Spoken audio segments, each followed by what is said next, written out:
I don't think if I have a mic. I call this meeting of the Carrollton-Farmers Branch ISD Board of Trustees to order at, we'll call it 7 p.m. on October 4th, 2012. Please join me in standing as James Good leads the board's opening prayer.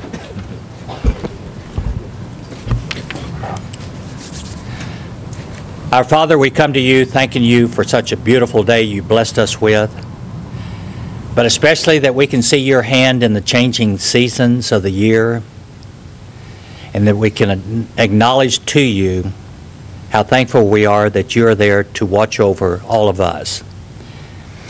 But Father, we come to you this evening especially thanking you for this privilege we have to recognize many of our educators and say thank you for the work that they do for this district, and also to many of the community volunteers who support our school system.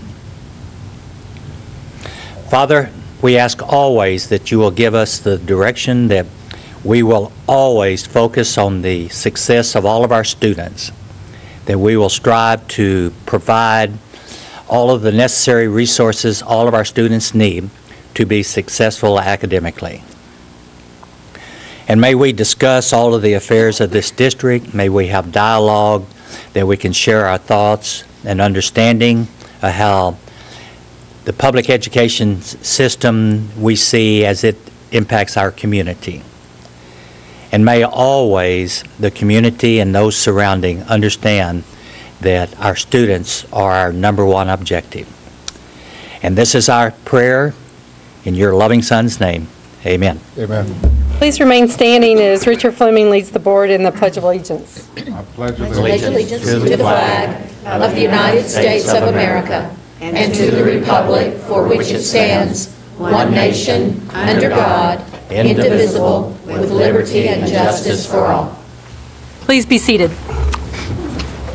As a district, we dedicate all our efforts and resources to the education and improvement of all students.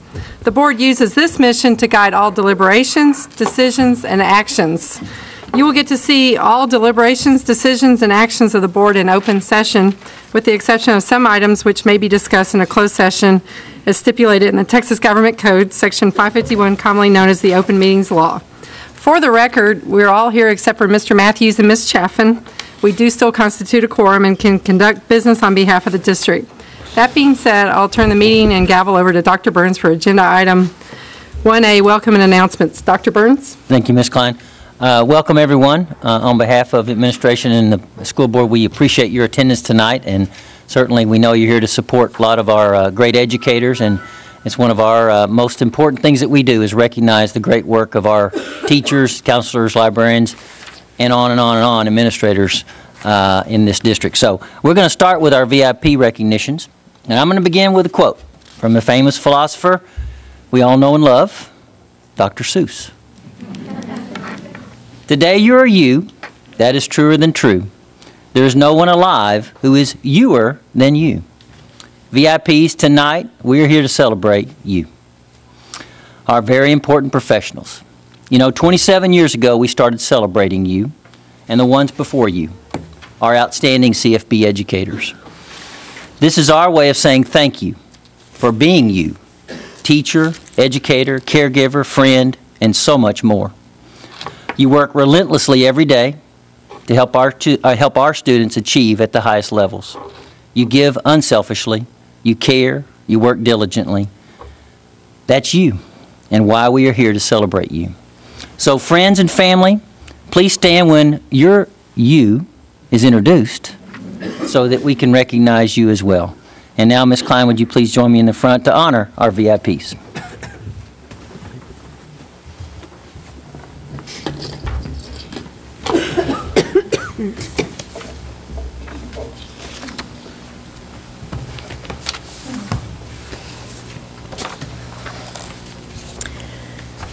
Members of the board, Dr. Burns, my name is Melanie McGee, and I am proud to be the principal of Ted Polk Middle School. We are here tonight to introduce you to our newest member of in the very important profession of teaching, Fred Lockwood.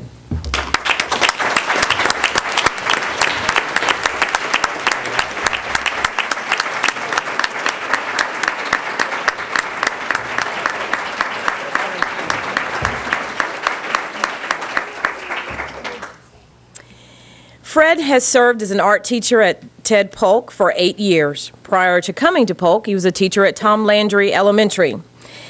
He comes to North Texas from Humble, Texas. Learned tonight that he knows how to wash a pig and shear a sheep. As a Polk Panther, Mr. Lockwood has helped build the art program into a well-recognized and award-winning program. Students want to be involved in an art program that is of the highest quality, as well as one that is fun. This past year, 3 art students qualified for the State PTA Reflections Contest, and Mr. Lockwood was awarded an innovative teacher grant from the CFB ISD Educational Foundation to create a CFB logo parade similar to the Pegasus Project in Dallas. Students will decorate our district logo in styles representing different artists and artistic periods. These will be displayed prominently around our district, and this ideal will truly help the CFB brand become even better known. In nominating Mr. Lockwood for this honor, one of his colleagues called him the Organizer Bunny because of all the things he does around Polk. He's the electives department manager, co-sponsors student council, serves as our gym manager and star camp coordinator, as well as fulfills numerous other roles. One Polk teacher wrote, "If you need something done, Fred is your man." Through all of his hard work, it never goes unnoticed that Mr. Lockwood is also positive and open to students and staff. One of his students remarked that Mr. Lockwood is encouraging to all students, even if you don't feel that you're artistic. Another student stated that art classes are fun because Mr. Lockwood allows you to express yourself artistically. In a testament to the warm and nurturing environment he has created, most mornings Mr. Lockwood's art room is packed with students before school begins. For these reasons and many more, Ted Polk Middle School and CFB are indeed fortunate to have Mr. Fred Lockwood as a member of the very important profession of teaching.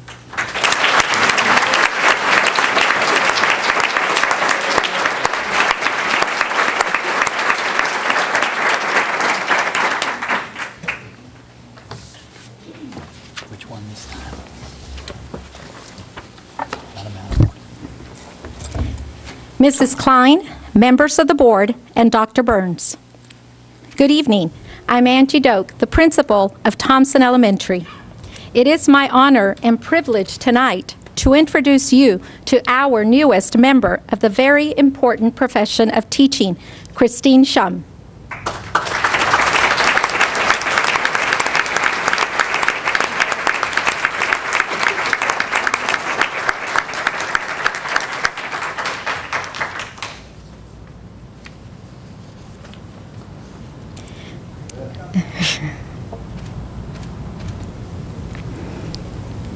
Christine completed both her undergraduate and master's degrees in education at Texas Christian University. Soon after, she began her teaching career at CFB. While at Thompson, she has been the ESL teacher in 4th grade dual 2-way and 1-way programs. Ms. Shum participates and leads many of the activities at our campus. She plans and coordinates one of our favorites, the themed luncheons.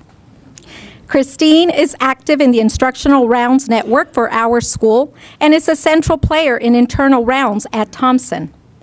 Ms. Shum stays busy serving as a team leader for 4th grade and takes part in CIC. This year, she is also serving as a mentor to new teachers and is the GT Teacher of Record for her grade level. Christine is dedicated to her grade level team, the Thompson team, and especially her students. Ms. Shum is always striving to help her students be the best and to reach their highest potential. She is a leader at Thompson. A colleague shared the following. Christine's positive attitude is contagious. She cares deeply for her students and is extremely dedicated. Teaching is a passion for her. Another teacher shared, Christine is willing to do or try anything to help her students succeed. Whatever the day, hour, or even minute brings, she adapts to the needs of her class. I see how all decisions are made through the filter of high expectations for herself and for her students. In everything that she does, it is evident that her determination and her refusal to give up are key to her continual success. Several of Ms. Shum's students said, "Ms. Shum makes learning fun, especially math. She is patient, praises, and supports us. Ms. Shum says we are family, and she makes us feel special in her class. When a student doesn't understand a problem, Ms. Shum will work with the student until he gets it." I am truly blessed to have her as a colleague and on my Thompson team. She is a gem. I smile every time I'm around her. Her sweet nature warms everyone. She brings joy and exudes love for all. Christine is professional, giving, and amazingly caring. She is a team player and is key to our team's academic success and solidarity. It is with great pride that Thompson Elementary welcomes Christine Shum as the newest member of the very important profession of teaching.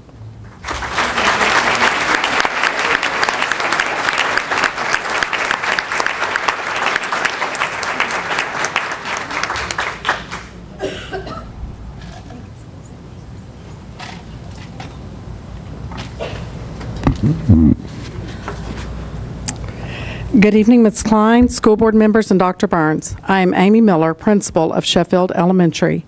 I am here tonight to recognize Beth Warren as a member of the very important profession of teaching.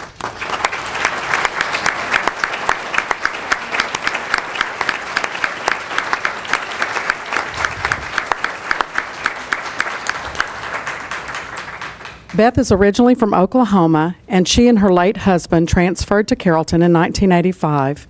Beth has two children who were educated in CFB. Her daughter Elizabeth is now a senior at Oklahoma State University, and her son Matt is a senior at Creekview. He is in the process of making a very tough decision of whether to attend A&M or OU. I know either university will be fortunate to have him as a student. Beth shared that both her children received excellent educations through CFB. Beth and I originally met at a small preschool where our children attended. Life is such a small world that we would be reunited again to work alongside one another at Sheffield. Beth began her work in CFB as a behavior resource specialist in 2006. Beth helped so many of our children with unique behavior needs at 3 different campuses. She also serves adults in other counseling capacities after her time at school each day. Beth does a tremendous job of preparing students to excel both academically and socially so that they achieve at the highest levels. She works directly with teachers in the general education classroom and self-contained classroom settings to help set up classroom management programs for each individual child she serves. She is consistent and logical in her abilities to manage a large caseload and still meet the needs of students and teachers. She is responsible for writing all behavior intervention plans, conducting functional behavior assessments, and then implementing all goals and objectives for each child who is on a behavior intervention plan. She loves for her students to have fun while learning. She spends a tremendous amount of time creating the ideal social learning environment for her students. You should see the lunch bunch groups. Kids learn quickly how much fun it is to grow socially in a safe environment. Beth's colleagues at Sheffield have nothing but high accolades for her. One teacher said she could sum up Beth in 2 words: helpful and dependable. Another teacher said of Beth that she is one of the most patient people I have ever met. She goes above and beyond her call of duty daily, and that is the truth. 2 other teachers commented that she gives great advice to students and that Beth only has positive things to say. Beth's kids really love her. I asked one child who has a heart like no other for Beth, and she thinks Beth hung the moon, to summarize the way that kids feel about Beth. These are her thoughts. She always takes care of kids who are working on behavior. She reminds me of my mom because she takes care of me a lot. When kids are having problems, they ask to see Miss Warren because she handles the problems. She loves to be with kids. Both personally and professionally, Beth demonstrates a passion for kids and adults, and she has a heart that is just overflowing with love. She always makes time to do the little extras for others. Beth models the values and culture of our school, our district, and our community. I would not want to do my job without Beth, and I hope that she is with me for a long time to come. It is my honor and privilege to recognize Beth Warren as a member of the very important profession of teaching.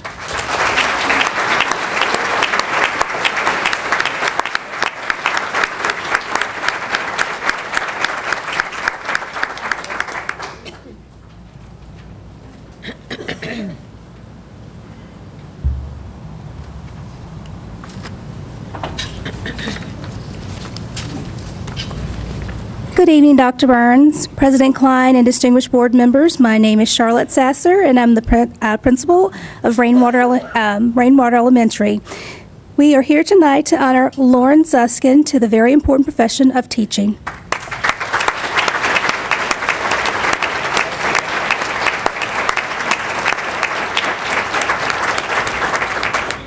Lauren is an outstanding teacher who puts her heart into everything she does. Her children are her passion, and everyone can see that when they walk into her class. Lauren's enthusiasm and drive keeps her continuously looking for ways to increase student achievement. Her classroom is delightful to visit because the learning environment is stimulating, nurturing, just what curious minds need to develop. Amazingly, Lauren has only taught for 6 years. An alum of CFB, Lauren attended Perry Middle School and then graduated from R.L. Turner. She attended the University of North Texas and graduated in 2007. She did her student teaching right here in CFB and started pre-K at Kent Elementary.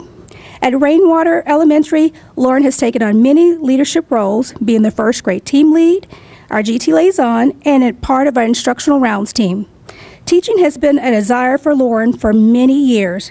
One of her colleagues, Anne Marceau, remembers when Lauren would come to work in her classroom after school as her high school helper. Mrs. Marceau could see the qualities that would make Lauren a great teacher. Other colleagues had this to say: she is inclusive, professional, responsible, dependable, willing to continue her learning, and a great teammate. Words cannot say all that Lauren does to improve the lives of her students and for others. For this, she belongs to the very important profession of teaching.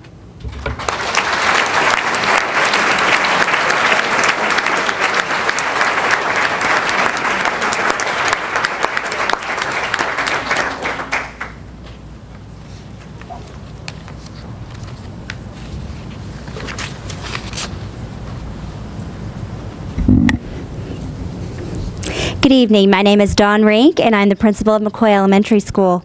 It is my pleasure this evening to introduce Mrs. Lisa Runyon as a member of the very important profession of teaching.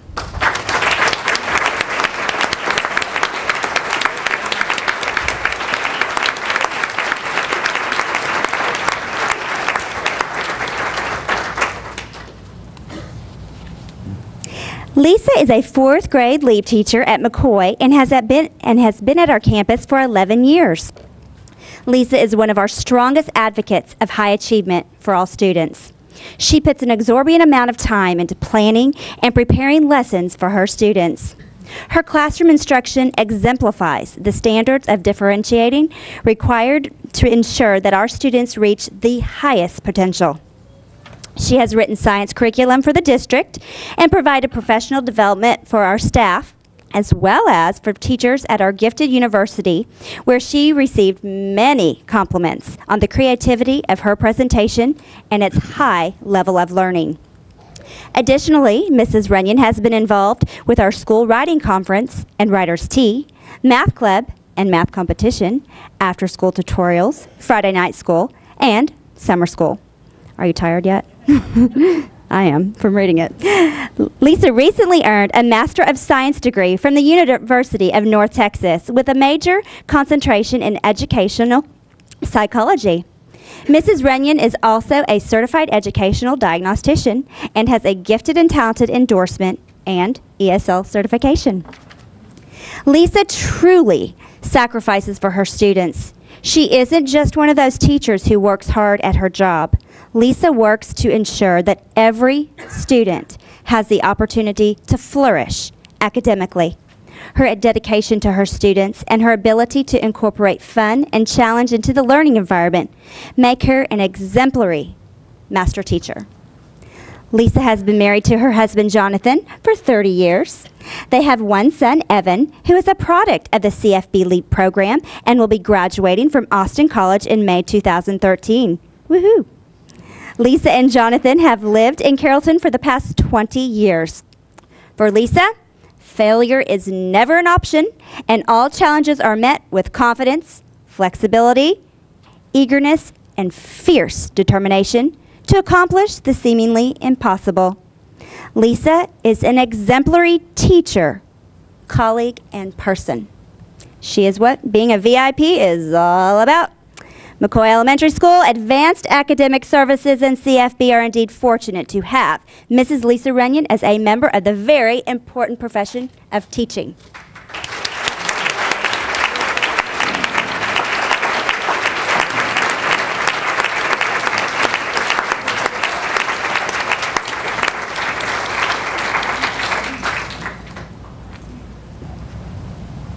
For our next recognition tonight, we'll have recognize a business partner, Prince of Peace. And I'm going to let Mr. Good do the honors. Mr. Good?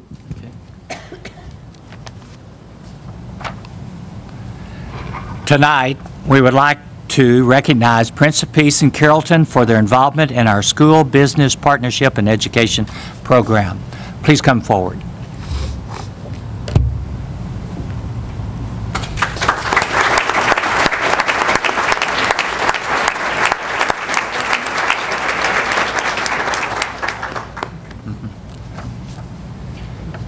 We are fortunate to have an outstanding relationship with Prince of Peace, an organization that truly serves. They care about their community and strive to make a difference. And our partnership is an example of what is possible when a public school and caring individuals work together for the welfare of our community's youth. Prince of Peace has been an outstanding business partner working with McWhorter Elementary School and CFB ISD students and families. The Board of Trustees would like to thank Prince of Peace for helping our students in need. This year, Prince of Peace brought together many local businesses and over 100 volunteers from the community to put together a back-to-school bash for McWhorter Elementary School. There were over 1,000 people in attendance at the bash. They not only donated materials and food items for the bash, but also spent many hours to make this wonderful event happen for our students and families. The volunteers cooked over 1,800 burgers and hot dogs, made funnel cakes, had a bounce house, and many games for the students and families. And especially to top it off, they donated 500 backpacks filled with school supplies specific to each student's grade level. We are extremely grateful that Prince of Peace has chosen to partner and support our district. They have cared for the health and well-being of our students and families in so many ways, which, as we know, produces a strong and healthy learning environment. On behalf of the Carrollton-Farmers Branch Independent School District Board of Trustees, and with Nancy Klein, President, and Dr. Bobby Burns, Superintendent, presenting, it is our privilege to present this plaque to Prince of Peace, a business that truly exemplifies the meaningful relationship between our business community and our schools. Accepting the plaque is Senior Pastor Mike Biggs and Sandy Groupie, and a host of others. Thank you.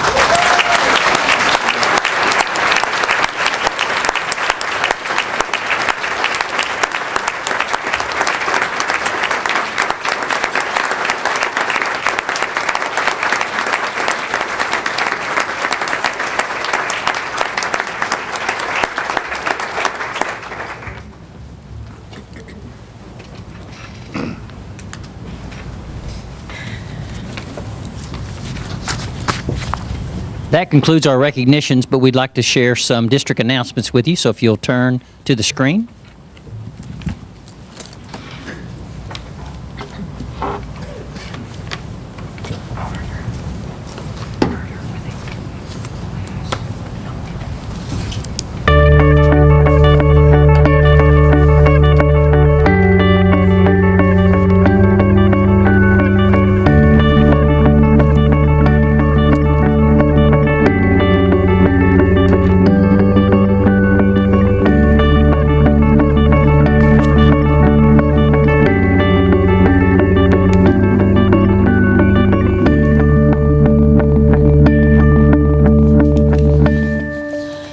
Good evening and welcome to another edition of CFB's Thursday Night Board Announcements. I want to thank everyone for watching and we really appreciate your support.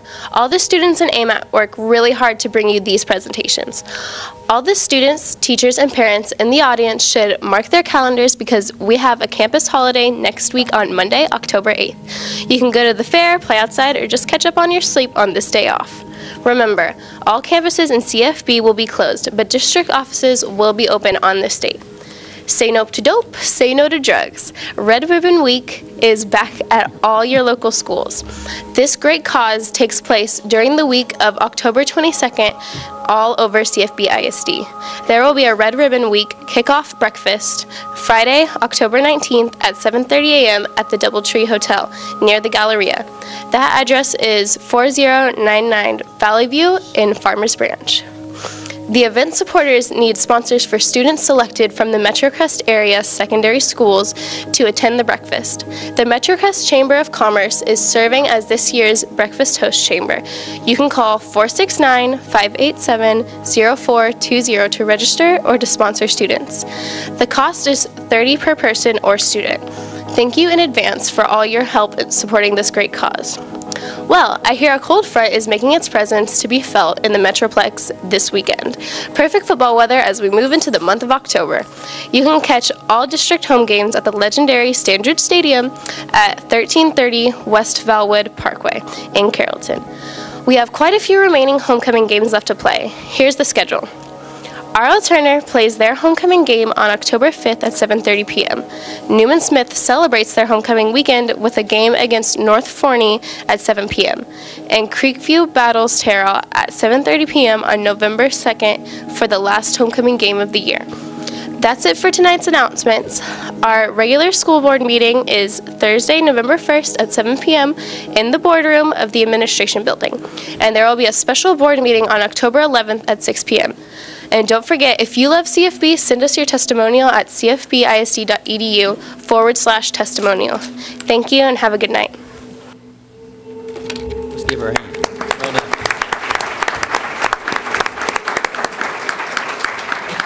And Ms. Klein, members of the board, I do have one other announcement that I got just recently from the governor's office to our principals. So I'd like to take this time to read that now, if you'd let me. And it's from the State of Texas Office of the Governor. As school leaders, principals are entrusted with our most valuable resource, our young people. These students are our promise for the future, and it is absolutely critical that they receive a rigorous and well-rounded education. Principals are more than just caretakers of their schools. Principals are expected to be educational leaders, disciplinarians, community builders, spokesmen, budget analysts, and guardians of policy mandates and initiatives. Principals set the academic tone for their schools and work collaboratively with teachers to maintain high curriculum standards, develop mission statements, and set performance objectives. The National Association of Elementary School Principals and the National Association of Secondary School Principals, joined by their state affiliates, the Texas Elementary Principals and Supervisors Association and the Texas Association of Secondary School Principals, have designated the month of October as a time to recognize the contributions of elementary, middle, and high school principals. At this time, I encourage all Texans to recognize the important role principals play in ensuring that every child has access to a high-quality education. Therefore, I'm reading this from the governor's office, therefore I, Rick Perry, Governor of Texas, do hereby proclaim October to be Principals Month. Please give our principals a big round of applause.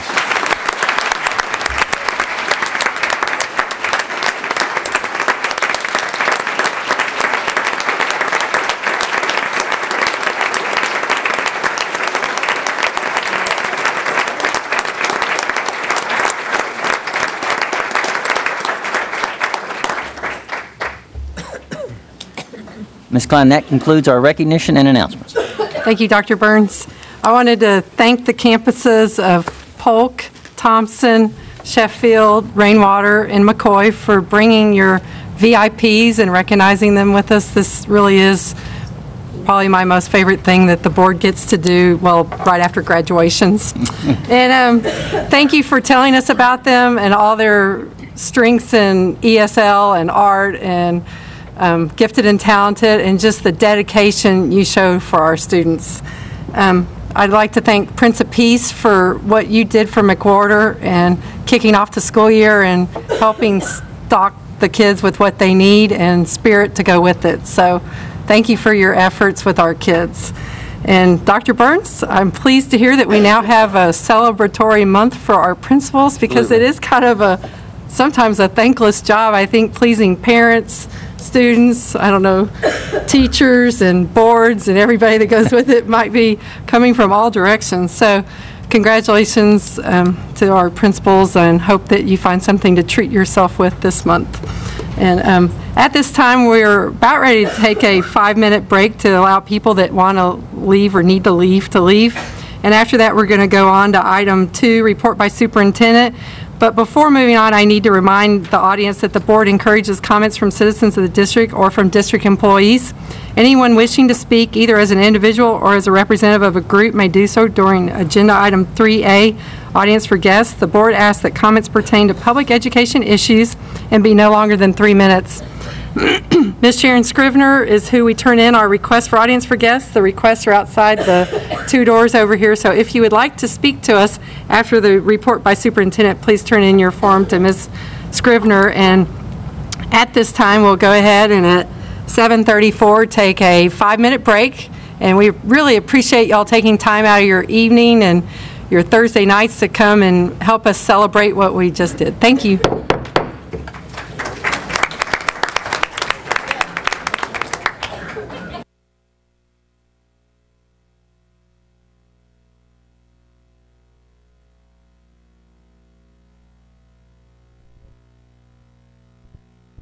Ranch Board of Trustees back to order at 7:42 p.m. And let's go to agenda item 2, report by superintendent. Dr. Burns, 2A, presentation on student achievement, advanced academic services.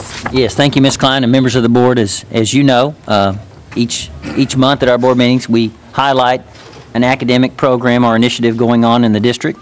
And tonight, we believe this is one of our signature programs, one that we believe that a lot of people out there shopping for school districts certainly research and do their homework regarding our programs related to advanced academic services. So I'm going to speak no more and turn it over to our Executive Director of Advanced Academic Services, Ms. Jerry Charleboy. I will tell you a little bit about Jerry, because she doesn't look like it, but she's been in education 38 years. She started really young, she told me. Started really young.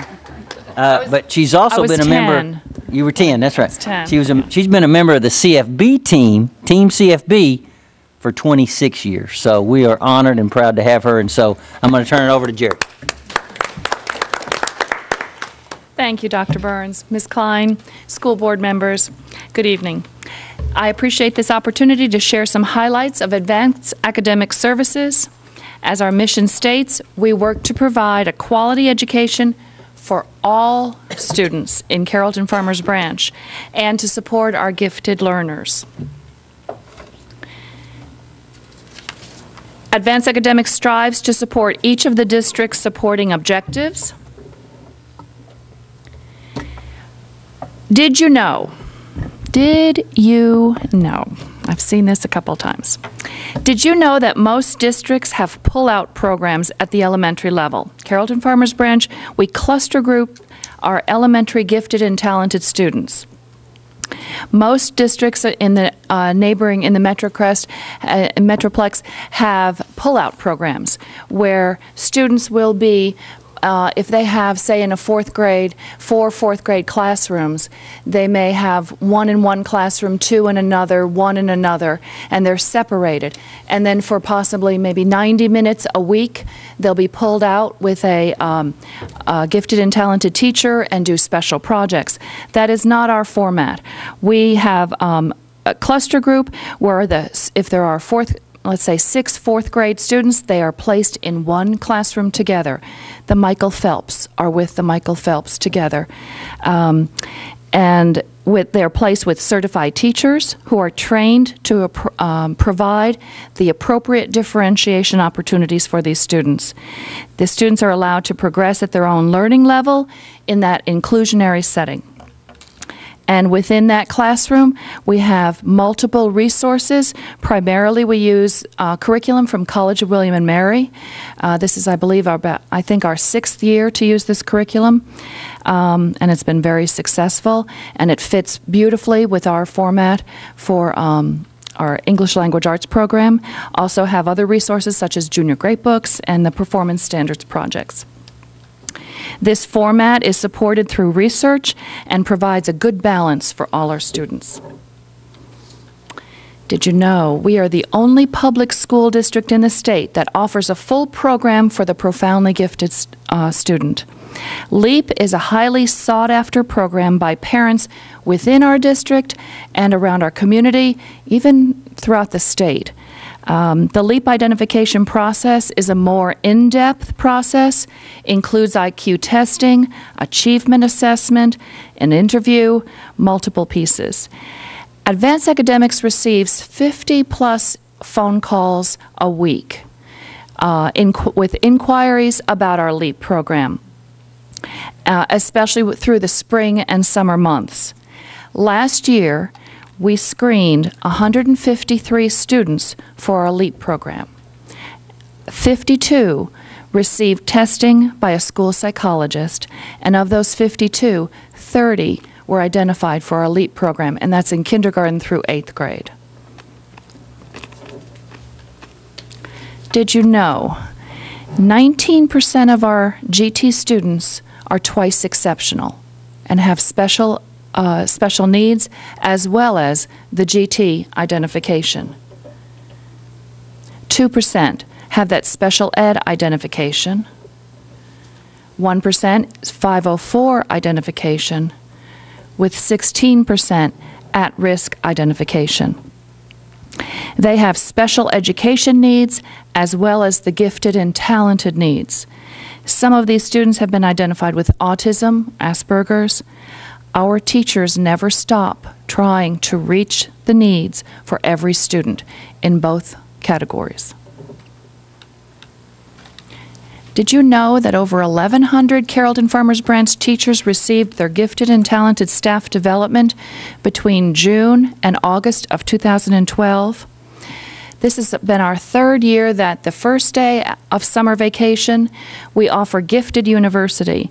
We had 235 teachers, Carrollton-Farmers branch teachers, attend Gifted University. This is an opportunity for them to receive a day's worth of training, staff development. Along with this day, we had 292 teachers receive their GT certification through our core classes. We also brought in Dr. Joyce Juntoon from Texas A&M in August, and she presented opportunities for low SES gifted children. It was very, very powerful. 120 teachers attended. This was the first week of August. She just returned yesterday to do a follow-up training with several of our campuses. We partner also with our core content directors and technology in offering update sessions. Our teachers recognize the value of the training, and they give their time during the summer and throughout the school year on Saturdays and evenings. We appreciate that. Did you know there is an academic performance pathway purposefully designed for all students to continuously increase their academic achievement? Every year we add opportunities for our students to reach their potential. And here's a diagram of this academic performance pathway. Beginning in the 5th grade, students are identified for our pre-AP classes through a comprehensive process, so that when they enter from 5th grade into 6th grade, they're identified very carefully with the objective of giving every student the opportunity who can be successful in these pre-AP classes. We also offer PSAT prep classes for our Duke 7th grade TIP students. This is the Talent Identification Program through Duke University. This program encourages our 7th graders to challenge themselves and take the SAT or ACT. Sorry about that. In 8th grade, This is our third year to administer Ready Step. This is an assessment that comes from College Board. It's the precursor to the PSAT, which is the precursor to the SAT. But again, it's to prepare and designed to help our teachers and students to be successful on the SAT or ACT. Throughout our high school, our students are offered study sessions, tutoring, mock exams to prepare for these high-stakes tests. The more practice, the closer they get to their college and career goal. Practice, practice, practice. This past summer, we offered a new session for our top 100 PSAT scholars. This was that new layer in that academic performance pathway. Out of the 100 students that we offered this to, 34 students took advantage of a week-long practice and working with strategies and practice tests. At the end of the week, I asked for some feedback. They said they wanted more. It was an exciting, very strong, impactful week-long. Did you know over 60% of our 2012 graduating seniors scored a 3 or higher on at least one advanced placement exam? Here's our AP score summary. In the last 5 years, we continue to build our AP program in the number of students taking AP courses, as well as the percentage of the total AP students qualifying with scores of 3 or better. The growth in the AP classes is reflective of our teachers' instruction and curriculum.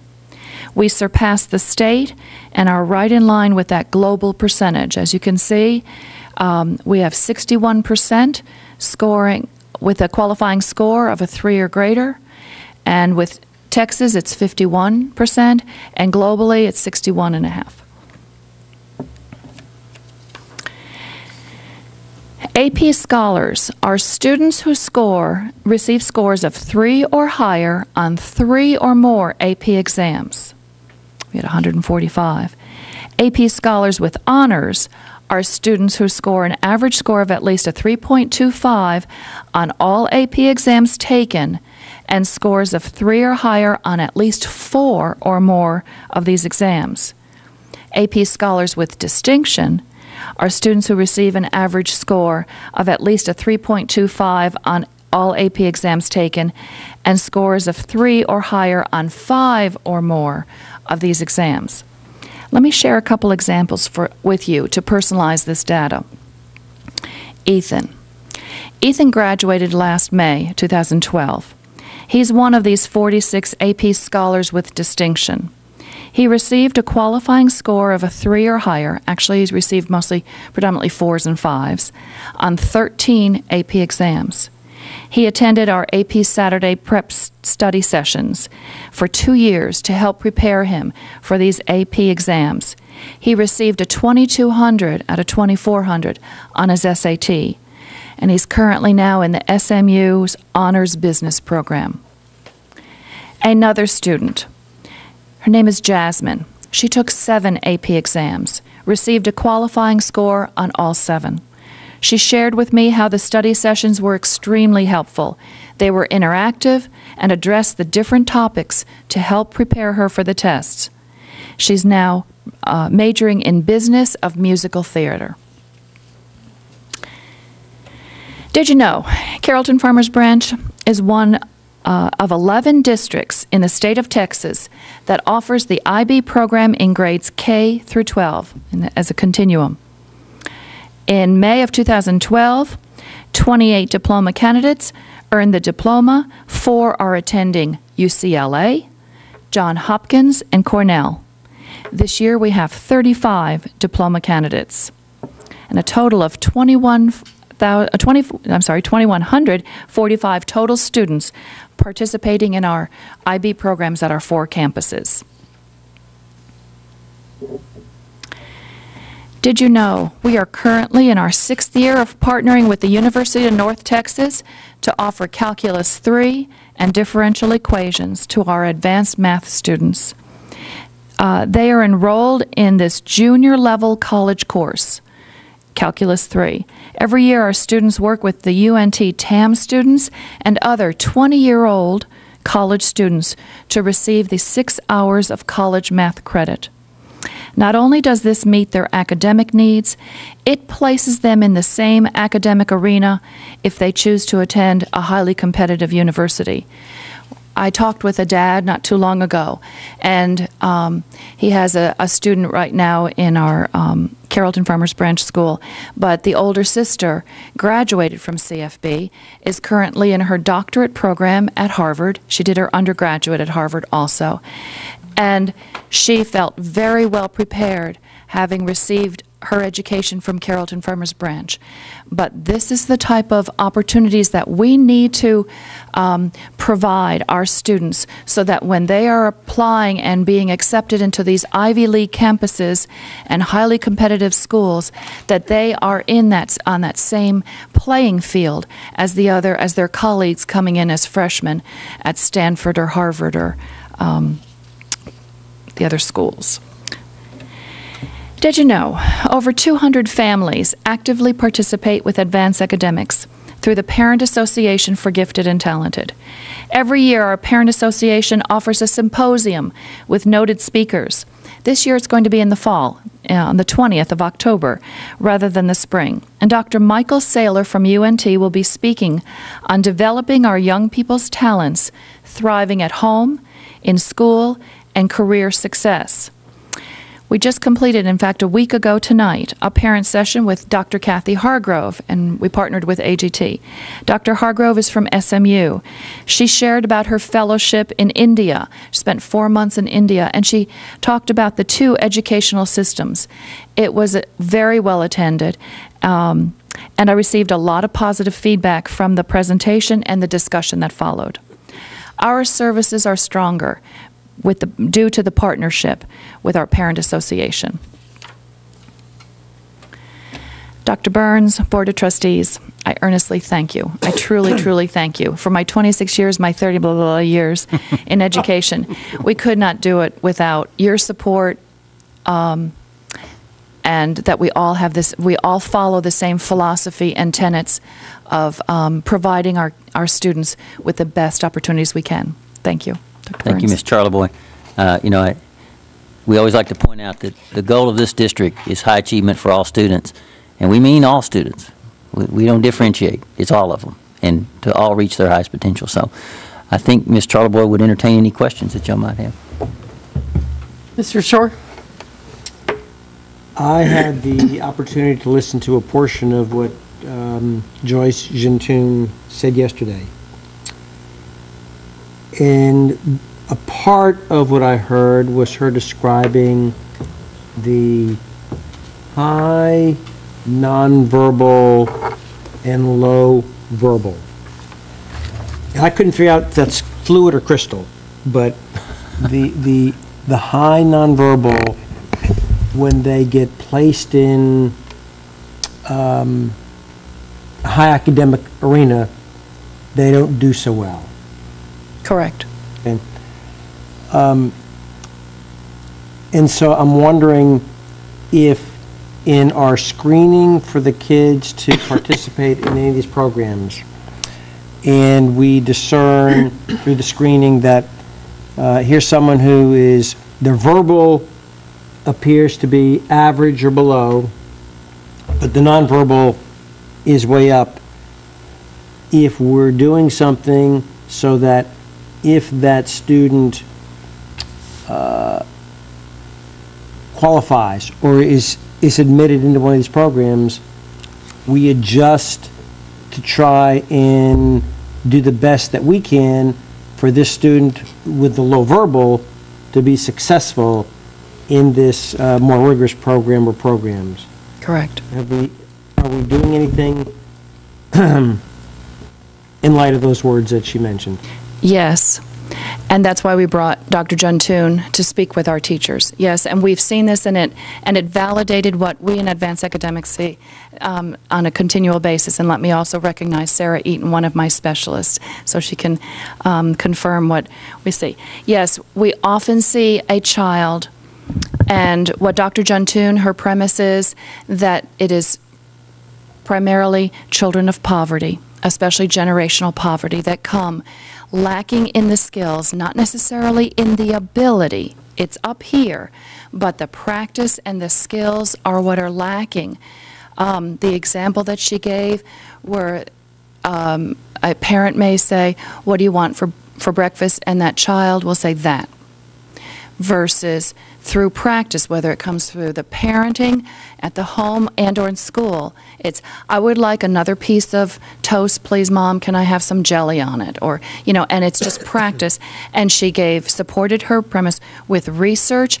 And then the second part of the day, in August and as well as yesterday, was telling teachers how to get the students to be more verbal through sketching and increasing their verbal skills, because the ability is there. But back with the testing, and I know, yes, we do nonverbal testing assessment to see, to get the ability level of children. I know you've got nothing to do, so this won't be a burden. Okay. Yeah, I've got free, I think, all day tomorrow. Yeah, I hate having thought of this. Uh-huh. If it's not too burdensome, I think it'd be interesting to see the number of students in the district who get into a G&T program who are the low verbal, but high nonverbal, and then track their progression. Right. Because if we lose those kids, then we're really failing. We're really failing if we lose those kids. Yeah. And I think it'd be interesting to see what the data shows about, we have X number of kids who fit these categories, and they're in the program, and hopefully the following year, we have that many and more. But I think it'd be interesting to track that data. Yeah. And since you have nothing to do, it should be easy. I'll do my best and give you some insight for sure. However, our academic culture, not only in Carrollton-Farmers branch, but the United States, is verbal in reading and writing and presenting oral language. That's why these kids who they have need the it. intellect Yes. but don't have the resources at home to bring out the verbal, if we identify those kids and then we lose them, we have really shot ourselves in the knee. I know, but we recognize that, Mr. Shore. Yeah. And Mr. Shore, to add to that, in analyzing our strategies, whether they're successful or not, we need to track that data. And so what are we doing for those kids and which ones are being successful with it, so we can determine what programs to use our resources for and allocate appropriately. So it is important that we track the students, so to speak, and what their identification was, so that we know what strategies work best and improve our strategies for them. If we're not losing them, we know we're doing something right, or at least we're not doing it wrong. Yeah, exactly. That's right. Yes, Nancy. First of all, I've never had a gifted child that wasn't verbal. Usually it's the other way around, trying to keep them nonverbal. I would like to ask, I had a parent ask me the other day, and she had, I can't believe she didn't have a clue, but that her child had been identified as gifted, but she's in the dual program. Mm-hmm. So actually it's a he. And I'm wondering, since we don't do pull-out, how are those children served in the dual program? Primarily through also College of William & Mary, and we have junior grade books in Spanish, but that is a need, and we just talked about it today in our staff meeting. Resources, we need to delve in and add more resources, and we talked at VIP dinner. One of the young ladies, Ms. Shum, I believe is a dual language teacher, and talking about and bringing her in to help sit on that group to brainstorm for training for those teachers too. She has her, they have their GT certification, but it is an area that we need to focus on, especially since that program's growing. So, okay. Yeah. Okay. Mr. Good. I'll have her come to you. Okay. I have a couple of questions, and it goes back somewhat similar to what Mr. Shore asked. But when you were talking about LEAP students, especially in elementary, they're clustered. And this is a question that came from somebody else, not mine. But their interaction with the diversity and variety of the students on that campus are somewhat limited because they are clustered for their core courses. How much opportunity do LEAP students have to interact with the rest of the student population, especially at the elementary level? Okay, let me clarify. First, for our ACE program, they're cluster groups. So if there are 4 fourth grade classrooms at an elementary campus, there may be 6 children in one classroom. Now, and it's very heterogeneously grouped within that classroom, okay? That's very diverse. Now, with the LEAP program, they are a whole classroom of 4th grade of LEAP homogeneously grouped. And that where that question is, we make a concerted effort at every opportunity that they can get with the other 4th graders for all of their electives, for all their specials, K through 8th grade, that when they go to art, music, PE, recess, lunch, they're with all 4th graders. So we do make that, but with the core classes, they are with the LEAP students. Okay, very good. We try and have a balance. Okay. Next question. You showed the statistics. 61% of our students who take the AP get a 3 or better, I believe it was. Yes. Also on that, you showed globally it was 61.5. But that percentage who receive that 3 or greater can be somewhat misleading if a school district has a larger number of students taking AP exams, or maybe other places who will limit the number of students who will be permitted to take AP Correct. exams. So I'm just wondering, do we have any way of better understanding that percentage? I don't. This comes from College Board. I have a handful of neighboring districts around Carrollton-Farmers branch and looked at the same data and where that lies, but even within that, there are elements that have to be factored in that make it not clean, like what you're saying.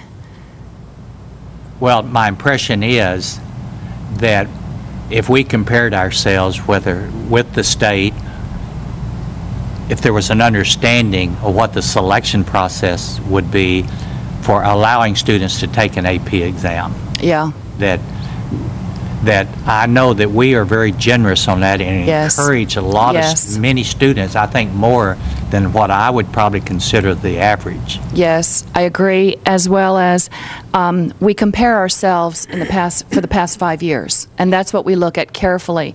But I am very aware that we follow College Board's format of equity and excellence. We open doors wide for all students to have that available for them to take that AP exam, as well as Carrollton-Farmers branch. We strongly encourage, and our expectation is if you're in the AP class, you'll be taking the AP exam. That does not follow suit in other districts. Sometimes they select, you need to take the exam, you don't need to take the exam. And that's not our situation. So what you see is very, very truthful and transparent. Okay. A friend of mine has a freshman at Dartmouth who, when she was discussing how well she's doing in a class and her other students in her class wondered how she managed to ace everything, she said it was from her drilling and leap on vocabulary words. Some thing they do at McCoy that I can't remember the terminology. Wordly wise, word within a word. And the Latin, the etymology. Yeah, she said in fact, it was all from her McCoy training. Right, So right. It's very helpful. It's an interesting Yeah, we're adding another layer. We're going to add that next layer. There's an online, Dr. Burning, there's an online Latin and Greek program that we're going to pursue. So it does continue to impact them, even though they may not realize it sometimes. So, board members, any other discussion or questions? Thank you, Ms. Charlevoix. Yes, thank you, Ms. Charlevoix. Thank you. Thank you. Thank you to those that are helping you do what you do to help all students achieve at a high level. At this time, we'll see, Ms. Scrivener, do we have any items for 3A, audience for guests? No, ma'am, we do not. Okay, then we'll move to 3B, consent agenda.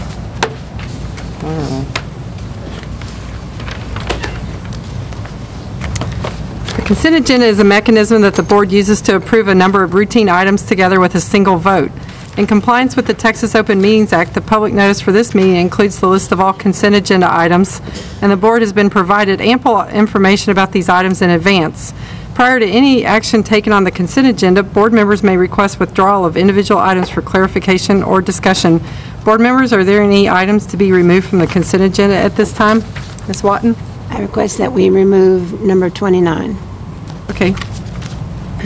Mr. Fleming? I'd like to pull 322. So you want to pull 3B 22, I believe. 22. Okay. 22. Thank you, Mr. Fleming. No, 3B 22. Is there any action we would like to take on the remaining? Mr. Shore? Move that we approve the consent agenda as amended. Mr. Good? I second it. Thank you. All those in favor? All those opposed? That is unanimous. Mr. Fleming, number 22?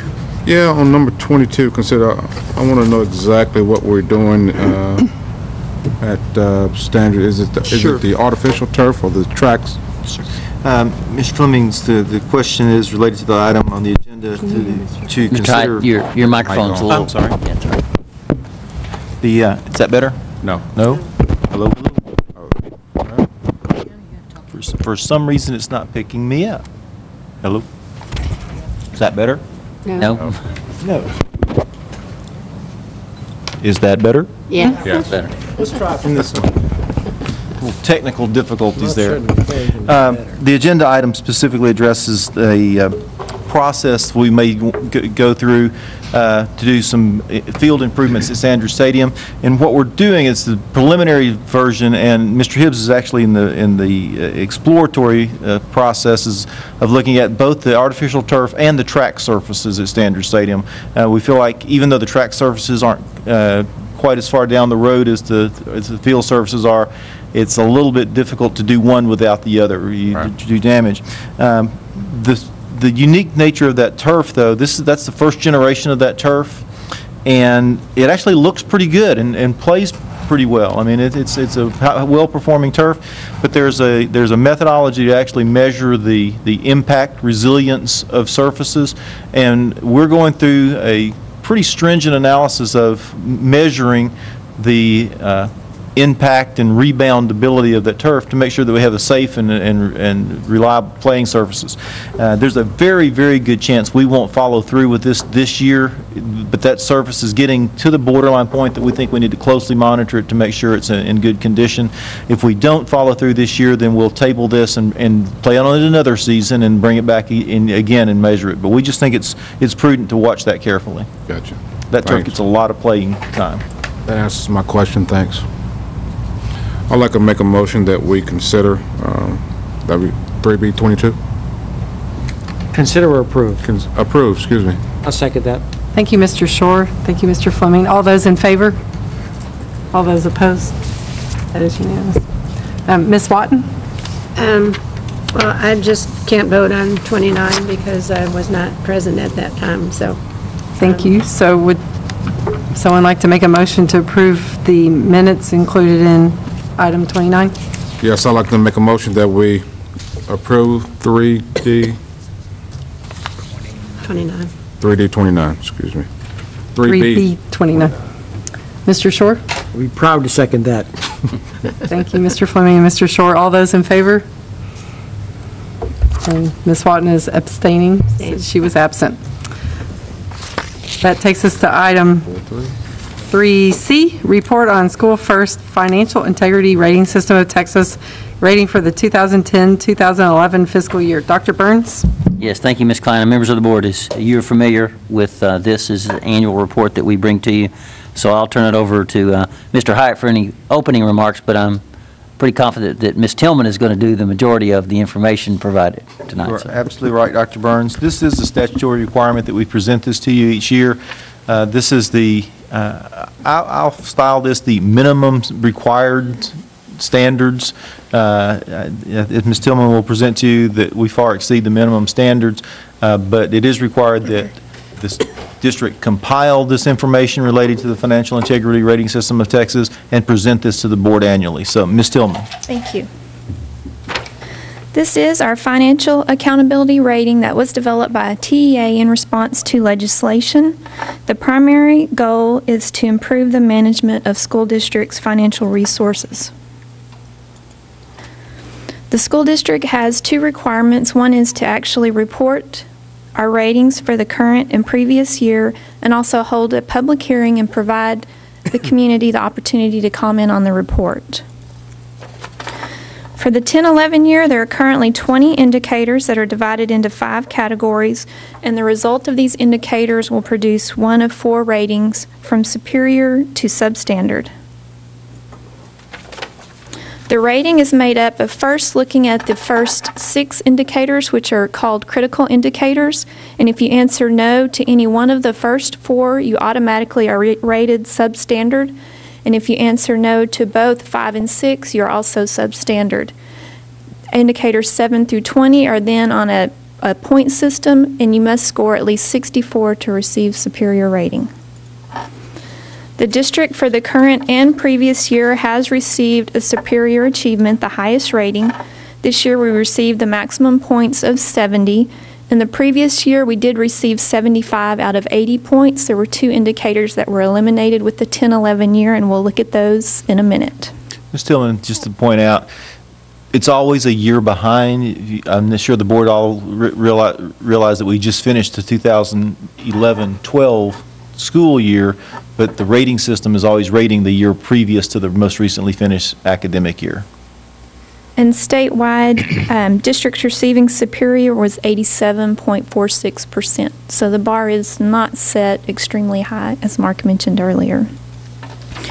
We have received the superior achievement rating for all 10 years that the rating has been released. These are the first 6 indicators that we discussed that are the critical indicators, and I will give you the quick, shorter version of these. And we did receive yes on all of these, which is good. That means we passed these. The first one is really asking if our district had funds set aside for a rainy day. The second question is asking if our district's assets exceeded our liabilities. The third question is if we paid our bond obligations on time. The fourth question is, did we file our financial statements on time? And then the fifth and sixth question are related to our independent audit that gets conducted, and basically if we receive a clean opinion on our financials and had no material weaknesses within our system. So yeses on all these then gives you the ability to receive the superior achievement. The next indicators are in the fiscal responsibility and data quality. We did receive the maximum points on each of these items. And you'll notice in the right-hand column in 910, this was an indicator that was eliminated and actually had to do with academic rating that they had placed within the system. And they did decide that that was not appropriate to be in the financial accountability rating, so it was removed. The next group of questions is in the budgeting category. We did receive the maximum of points in both years on these indicators. Personnel, 3 indicators in this category. We did receive the maximum in both years for these categories. We also have the very first indicator has to do with administrative cost ratio, and we did want to point this one out. This is another rating that's done that they look at it a little bit differently. They do look at our function 21 and 41, which includes our instructional leadership staff and our administrative staff, and compare it to our instructional costs to get a ratio. I looked at about 19 districts in the area, and we were in the range of what other districts were at. We're well below the state standard. There were districts as high as 9% and some as low as 4%. So we were definitely in the range we needed to be in. Cash management. also received maximum this year on all indicators. The last indicator here, 20, is the one that changed, and this had to do with investment earnings. That's the one that we did not receive the maximum points on in 9-10. And this standard was set at a time when interest rates were much higher than what they're at, and so they did recognize that and make an adjustment for the 10-11 ranking. So we did get the maximum points. In addition to the actual first rating issued by TEA, we're also required to disclose certain information to the public. This is a list of all the items that we're required to include in the report. We do have a management report here available for anybody that's here that would like a copy. We have all the information disclosed in it, and we will cover the items that we're required to cover. The first item is a list of reimbursements made to the superintendent and board members by categories specified by TEA. This does not include board meeting meals. They are excluded from the meals category on this report. We've also had to start reporting to TEA what's called financial solvency data. They've now tied this into our first report as a required disclosure. This is information that we send to TEA the first quarter of the fiscal year, and they use this data to try to anticipate or alert districts who they feel like are headed towards potential financial insolvency. So they've asked us now to report this data along with our first report. On this report, answering no is actually good. If you answer yes, you have the potential of having to provide additional information to TEA along with a plan of action to address the areas they see that may be of concern. Again, these are all no, so we had no areas falling outside the ratios that they had established for that report. This actually concludes the information that we were required to report publicly, and the only item remaining is to actually have the public hearing and allow comments from the public. Board members, on item 3C, are there any questions or comments for Ms. Tillman before we move to item 3D, which is the public hearing portion? No. All is well? Okay, so we'll go to item 3D. Consider all matters related to the School First Financial Integrity Rating System of Texas rating for the 2010-2011 fiscal year, including holding a public hearing. So at this time, we'll go ahead and at 8:22 open up a public hearing and see if anyone from our public would like to speak about our first rating or anything to do with, I guess, our financial integrity. Mark, am I handling it correctly? That's perfect. Well, wait a minute.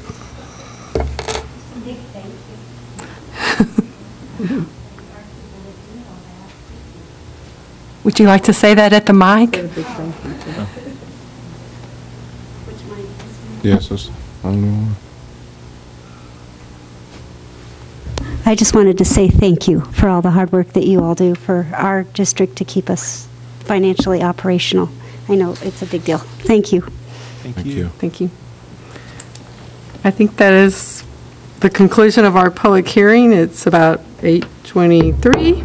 We'll close the public hearing, and I will reaffirm what Ms. Eaton said, that our staff does meet our objective of being financially sound, I think, pretty well, and we really appreciate everyone's efforts to help keep us healthy and financially sound. Any other comments, board members? Okay.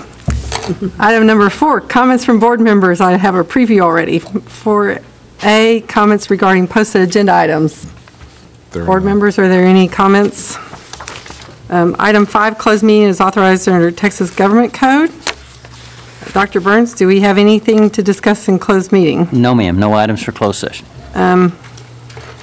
So we don't need to reconvene based on our closed meeting. So at this time, by my determination, we've reached the end of our agenda, and we are adjourned at 8:24 p.m. Yeah, you're pretty observant. We're getting